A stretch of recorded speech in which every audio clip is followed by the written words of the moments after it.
여러분들 교재 325페이지 펴보셔. 325페이지 펴보면 전세권 나오죠? 전세권이 무슨 어떤 권리냐 한번 보자고요. 이 전세권은 대상이 아까 지역권이나 지상권은 목적물이 토지였거든. 근데 이제 전세권은 그 목적물이 토지일 수도 있고 건물일 수도 있고 그래. 그럼 우리 중개사 시험의 특징이 임대차에도 토지 임대차 있고 건물 임대차도 있거든. 근데 작년부터 물론 몇 년 전부터 그랬어. 여러분 시험을 골탕 먹이에서 떨어뜨리려고 한다 그러면 다음은 토지 전세권에 관한 설명에다 이렇게 토지를 제한시켜버려. 다음은 건물 전세권자에게 인정되는 권리를 골라라 그러면 토지인지 건물인지 생각 없이 공부했다가 건물 전세권자에게만 인정되는 걸 골라라 그러면 당황해서 거기서 몇 문제 또 틀려버리니까 또 작년에 많이 어렵다고 그런 거예요. 이게. 그래서 거기다가 324페이지에 04번 전세권 나오나? 거기다 오른쪽에 메모해. 전세권 오른쪽에다가 뭐라고 메모하냐면 건물과 토지를 구분할 것 이렇게 써야 돼. 전세권 내는 오른쪽에다 건물과 토지를 구분하여 공부해야 돼. 즉 목적물의 대상이 전세권의 대상이 토지일 수도 있고 목적물의 대상이 건물일 수도 있지. 그래서 이거 구별해서 꼭 공부를 하시라는 거야. 공부하실 때. 처음에 공부하실 때. 자, 그러면 이제 전세권의 성립에 대해서 살펴볼 텐데 자, 여러분들 교재 303조 한번 읽어본다. 303조 전세권자는 시작.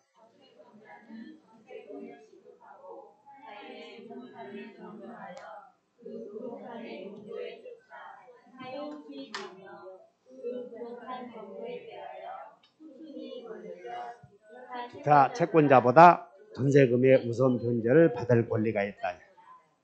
여러분들이 공부가 잘 안 되시는 분들은 글을 안 읽으니까 그런 거예요. 글을 안 읽는 사람들은 한만 해도 합격을 못해. 그래서 여기에 시험은 제 입에서 물론 시험 내용은 제 입에서 나오는 거지만 내가 시험장 가서 읽을 수 없잖아. 그러니까 여러분들이 글을 통해서 습득해 줘야 된다고. 그러면 전세권자는 일단 여기 봐. 전세금을 지급해야 돼, 안 해야 돼요? 근데 아까 지상권이나 지역권에서는 지료를 줘야 된다 그런 말이 없었지 않았어.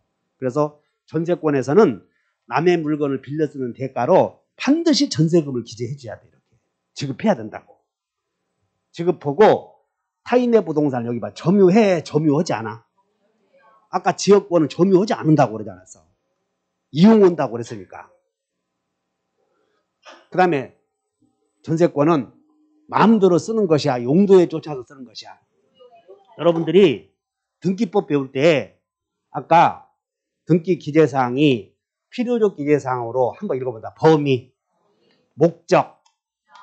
근데 전세권은 등기부에 기재할 때 범위는 필수적 기재사항이지만 목적은 필수적 기재사항이 아니야. 왜냐하면 여기다 써있잖아. 민법에 용도에 쫓아서 쓰라고 이렇게.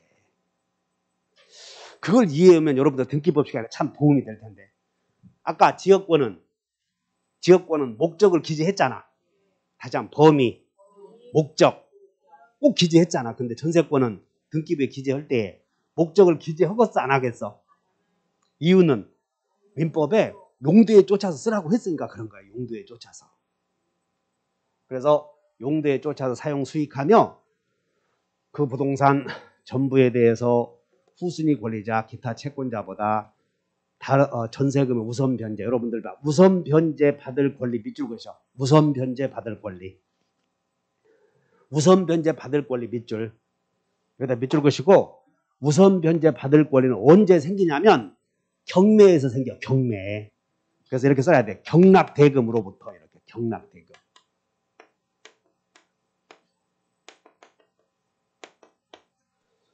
그러면 전세권 설정자가 집주인이 나중에 기간이 만료되었는데 전세금을 반환해주지 않잖아. 그러면 전세권자는 경매 신청을 해.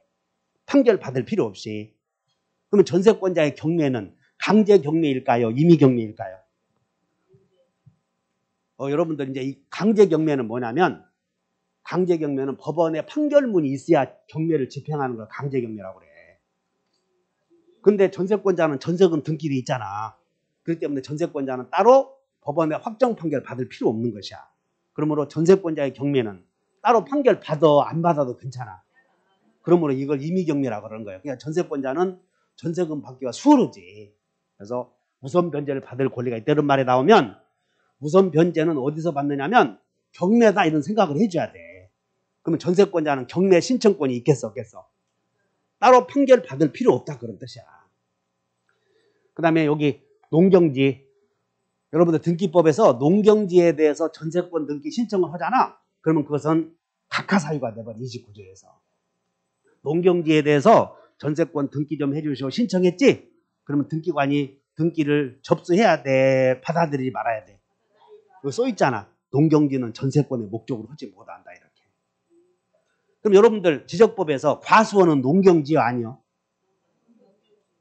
저는 대는 답은 그러니까 전답 과수원을 농경지라고 그러는 거예요. 지목에 등기법에서 지적법에서. 그래서 그런 것들을 전세권 신청하시오 등기 좀 해주시오 그러면 해줘야 돼? 각하해야 돼?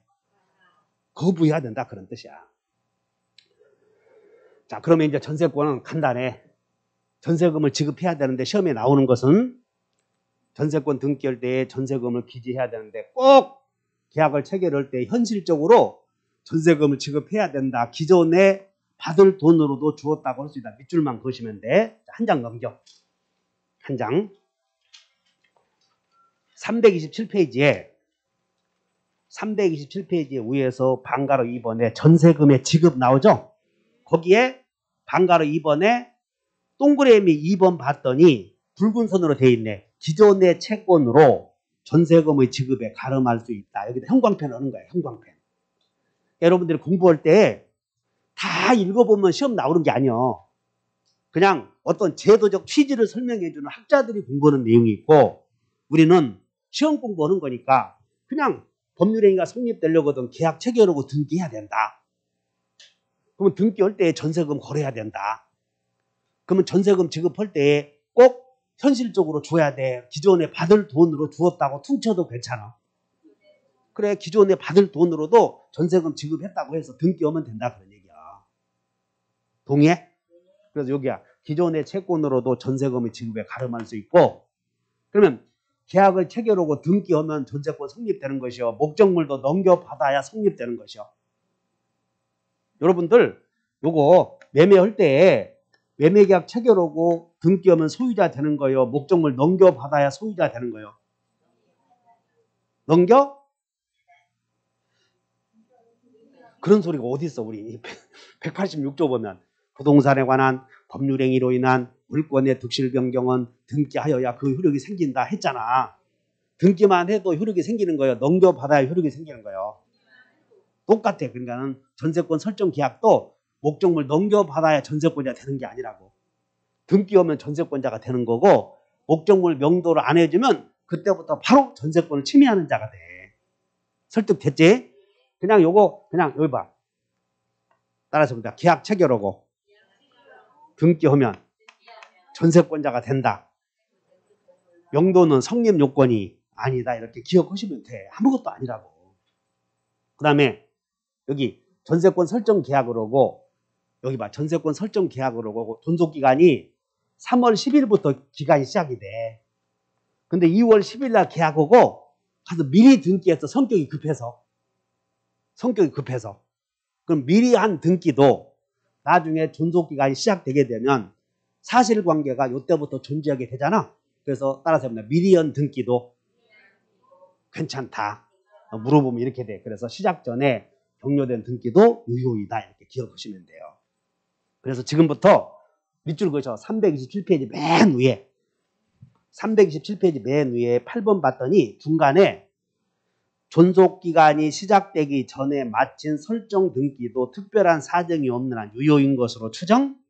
유효이다 그 말 시작되기 전에 이렇게. 여기까지 이해 가죠?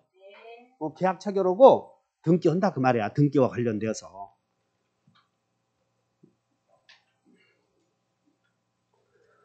근데 여기서 이제 전세권자는 여기가 그 대상이 부동산이라고 쓰여 있거든. 그러므로 이제 전세권에서는 뭐가 중요하냐면 존속기간이 조금 중요해. 한 장 넘겨보셔. 이제 329페이지에 존속기간이 나온다.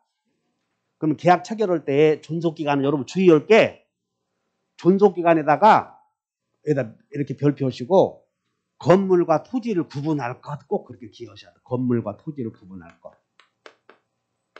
건물과 토지를 구분할 것 이렇게.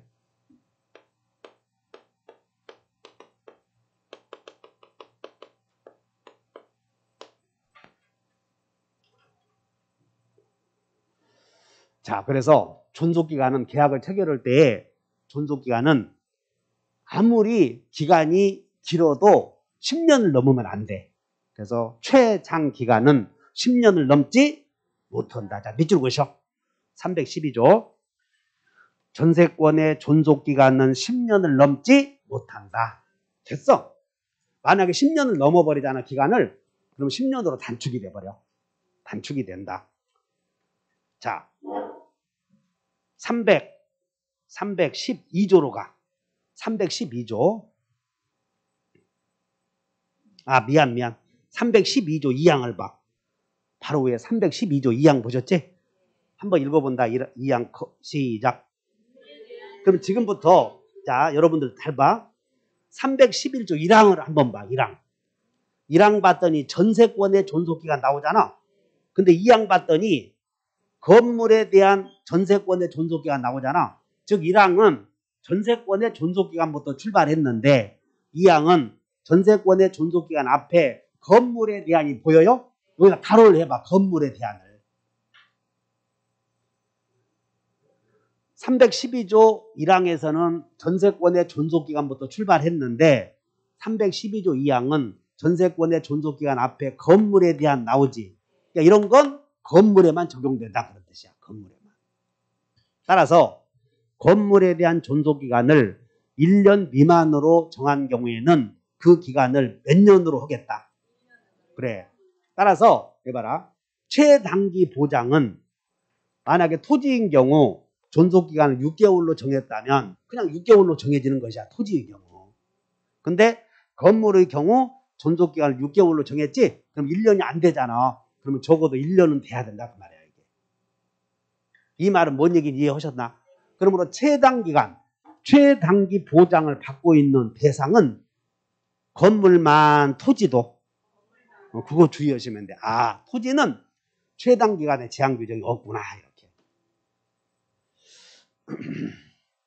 여기까지 이해하셨어? 312조로 내려오셔. 조문. 전세권의 존속기간.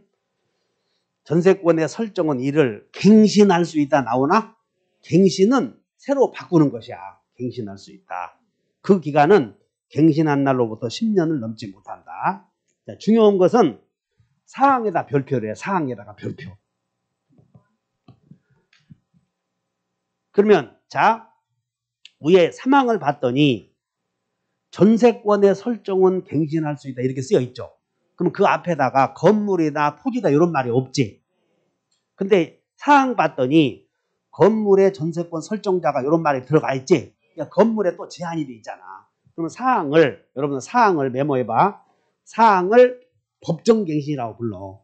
사항을 법정갱신. 그 법정갱신은 자동갱신을 가리키거든. 그냥 기간 만료돼서 그냥 어영부영 새로운 시간이 또 가는 걸 자동갱신이라고 그래. 근데 법정갱신은 법정갱신은 건물에만 인정된다 하셔야 돼. 법정갱신은. 법정갱신은 토지 전세권자에게도 인정된다고 건물에만 인정된다고. 그래서 그렇게 그냥 사항 왼쪽에다가 법정갱신은 건물에만 인정되는 제도다 이렇게 쓰셔요.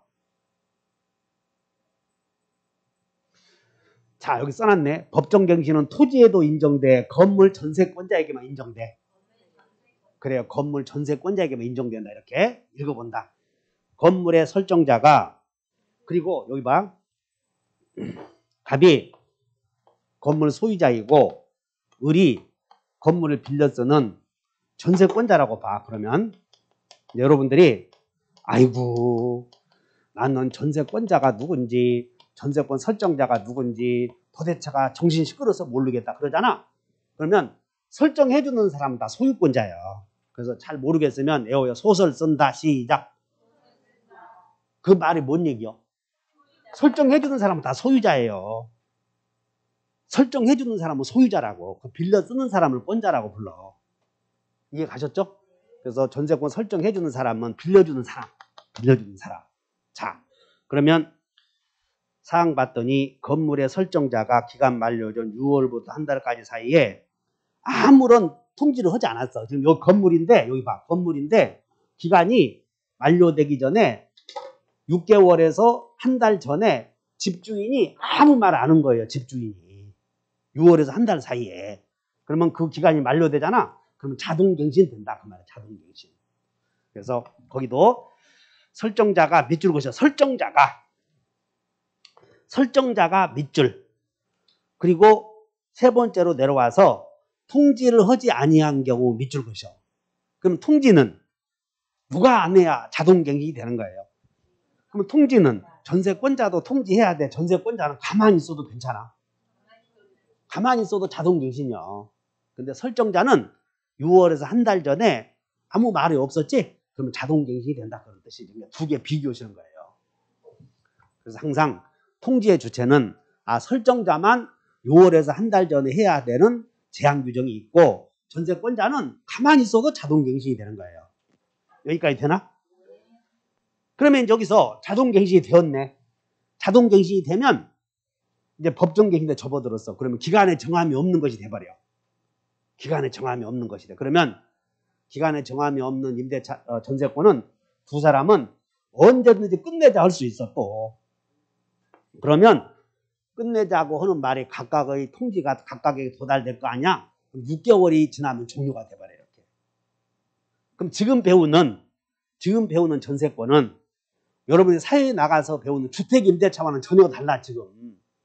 지금 배우는 전세권은 용익물권을 배우는 거고 주택임대차는 이거가 전혀 다르다니까. 즉 주택임대차는 임차인도 기간 만료 전 2개월 전에 갱신 거절을 통지를 하게 돼 있어. 주택임대차의 경우는.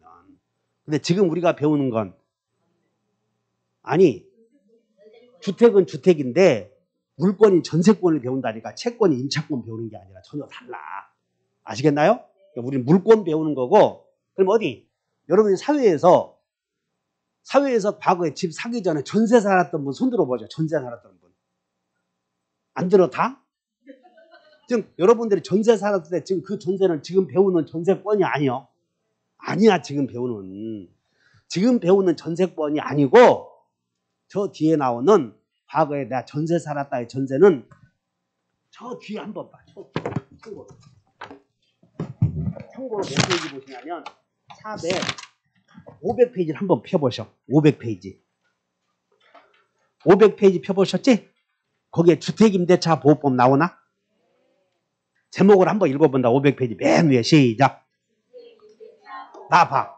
과거에 전세 살았다 하신 분들은 등기부에 전세권자다라고 등기 않고 살고 주민등록 해놓고 확정일자 받으셨던 분이잖아. 그건 다 여기요. 여기 지금 여기 배우는 게 아니, 지금 배우는 전세권이 아니라고. 그러니까 과거에 배웠던 전세는 그것을 여기 있는 전세권과 구별하기 위해서 학자들이 다 같이 채권적 전세, 미등기 전세라고 표현을 쓰는 거예요. 근데 우리는 지금 전세권 등기 안 하면 안 돼. 이것은 전혀 물권이고 앞으로 과거에 나 사회에서 전세 살았던 경험이 있다. 그때는 주택임대차니까 따로 효력이 달라진다 하셔야 돼. 그렇게 구별하셔야 돼. 자, 그래서 이제 전세권 배웠고 그 다음에 한 장 넘겨보셔. 거기에 이제 330페이지에 갔더니 맨 위에서 법정갱신 나오죠. 그거 밑에 이제 거기다가 형광펜 한번 해보셔. 방가로 2번에 1번. 토지 전세권의 경우에는 법정갱신이 인정되지 않는다. 거기다 밑줄 그죠. 아까 법정갱신은 건물에만 인정된다고 하지 않았어. 이게 전세권에서는 제도적 취지가 토지에만 있는가 건물에만 있는가 책을 읽을 때 잘 구별해서 읽으셔야 돼. 여기까지 됐나? 그 다음에 거기에 이제 305조 한번 읽어본다. 305조. 이게 법정지상권이 여기 한번 봐. 그냥 간단하게. 자, 갑이 토지도 갑의 토지이고 건물도 갑의 건물이야 지금. 그러니까 여러분들은 우아래가 동일인 소유였다가 우아래의 소유자가 달라지면 건물 소유자에게 인정해 주는 것이 법정지상권이다 이렇게 생각해 줘야 돼. 우아래가 동일인 소유야. 근데 이렇게 있다가 토지 소유자는 갑이요 건물 소유자는 을이요 이렇게 달라졌지? 그럼 건물 철거하라고 그러면 문제잖아. 그래서 을에게 인정해 주는 것이 다 같이 법정지상권. 우리 민법은 토지와 건물은 별개의 물건이므로 따로따로 팔 수 있어. 구분 건물이 아닌 이상. 구분 건물 아시지? 아파트와 같은 거 그것들은 전유부분과 대지권이 운명을 같이 하므로 분리처분이 안 돼. 근데 민법의 단독 건물은 얼마든지 분리처분할 수 있다는 것이야. 그래서 토지는 갑의 토지, 건물은 갑의 건물이다가 이렇게 만약에 이런 경우도 있겠지. 우리 지난주에 배웠는데 토지 소유자는 을이요, 건물 소유자는 갑이다. 그래서 지난주에 관법지가 부정되는 경우 8개 외우라고 그러지 않았어? 다 외우신 분 손 들어보셔. 그래, 그거 이따가 나대지부터 다 같이 나대지 함께 이런 것도 쭉 나와줘야 돼. 관법지 안 되는 경우. 그럼 여기 이제 뭔 얘기냐면 토지와 건물의 소유자가 갖고 있다가 우아래가 달라지면 건물 소유자에게 자동적으로 법정지상권 인정되는구나 이렇게 이해하시면 돼. 일단 그러면 토지도 갑의 토지도 건물인데 갑이 건물에다가 잘 봐. 을에게 건물에다가 을에게 전세권을 설정해 줘. 전세권을 건물에다가 이 상태에서 토지 소유자는 을로 변했고 건물 소유자는 갑으로 변했고 갑의 건물에 을이 전세권이 있잖아 지금. 그럼 이 상태에서 봐라. 우아래가 동일인 소유였다가 토지 소유자가 달라졌잖아. 그럼 토지 소유자와 건물 소유자 사이에 건물을 철거하기로 투약을 해버리면 철거해야 돼.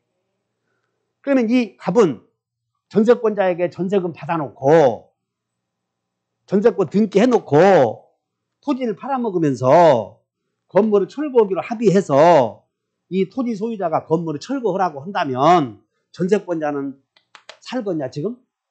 그래서 전세권자를 보호하기 위해서라도 건물 철거 안 해야지. 그러려거든 소유자에게 지상권을 인정해 줘야 돼. 소유자에게. 근데 문제는 지상권을 취득할 사람이 전세권자인지 건물 소유자인지 모르면 거기서 헷갈린다는 거예요. 그래서 지상권을 취득할 사람은 건물을 빌려 쓰는 사람이라고 건물을 소유하는 사람이라고 소유하는 사람에게 지상권 인정해 주는 것이야. 이해하셨나? 그럼 이제 밑줄 그셔봐. 거기 조문 한번 읽어보자. 305조에 대지와 건물이 동일한 소유자에 속한 경우에 건물의 전세권을 설정했을 때 대지의 특별 승계 이 사람이 그래야 돼. 대지를 산 사람은 자 거기서 이제 누구냐면 전세권 설정자 나오나? 거기서 이제 함정이야. 거기다 네모쳐 빨간 것으로. 거기다가 뭐라고 하냐면 전세권 설정자에게 지상권을 설정해 주는 것으로 본다. 아니면 공부가 안 된 사람들은 전세권자에게 이렇게 해버려. 이 사람에게. 자, 이 토지 소유자는 지상권을 설정해 준 것으로 봐. 건물 소유자에게 지상권 설정해 준 것으로 봐야 돼. 전세권자에게 지상권 설정해 준 것으로 봐야 돼. 전세? 그러면 이제 전세권자라고 한 사람만 책을 펴. 얼른 298페이지로 가. 298페이지.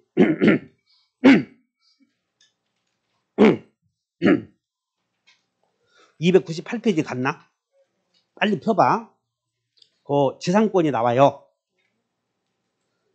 준비됐지? 지상권자는 한번 읽어본다. 시작. 자, 건물, 자, 지상권자는 밑줄. 밑줄. 건물 동그라미 소유하기 위하여 밑줄 그어봐. 자, 지상권자는 건물을 뭐 하기 위해서?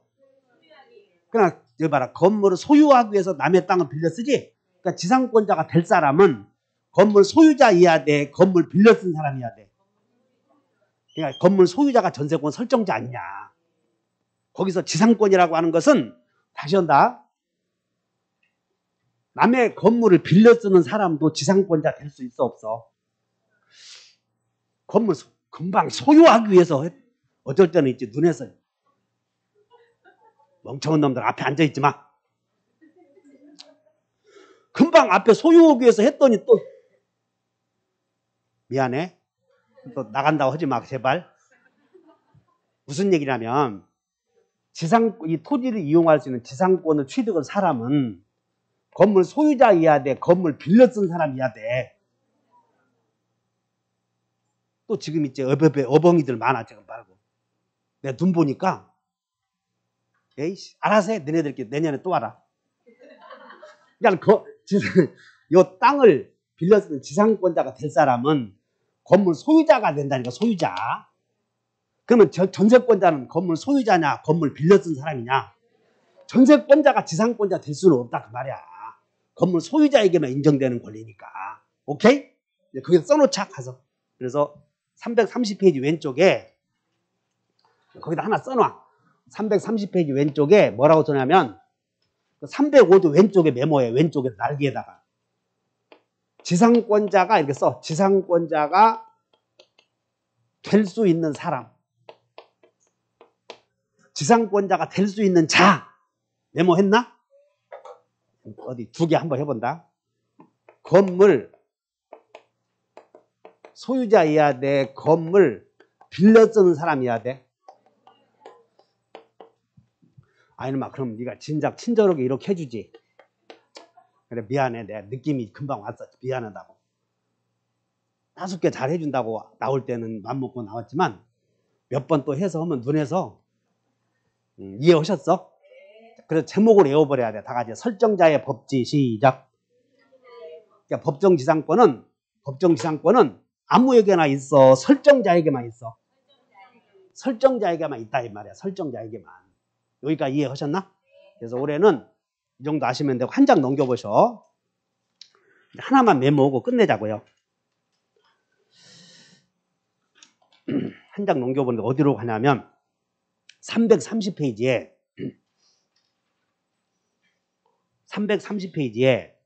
여러분들 아까 전세권자는 전세권 설정 집주인이 전세금 반환해주지 않으면 경매할 수 있다고 그러지 않았나?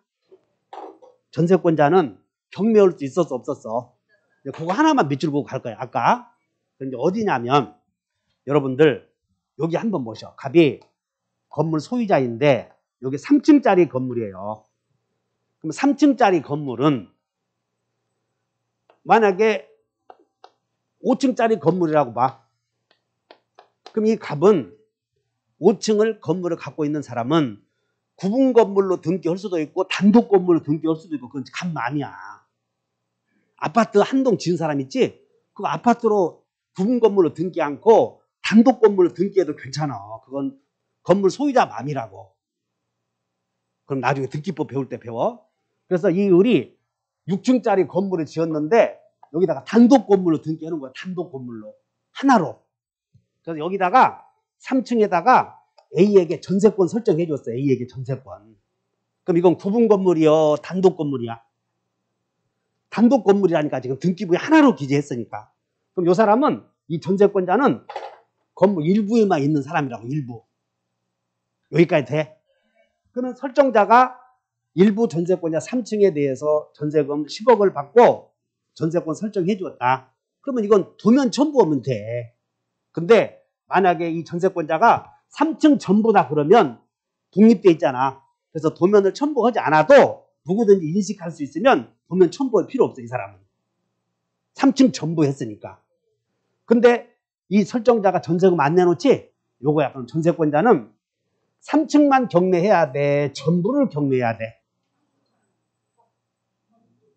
이제 그것이 문제야. 그래서 자, 여러분 일부는 요것만 경매할 수도 없다고. 왜? 하나의 물건으로 등기돼 있으니까.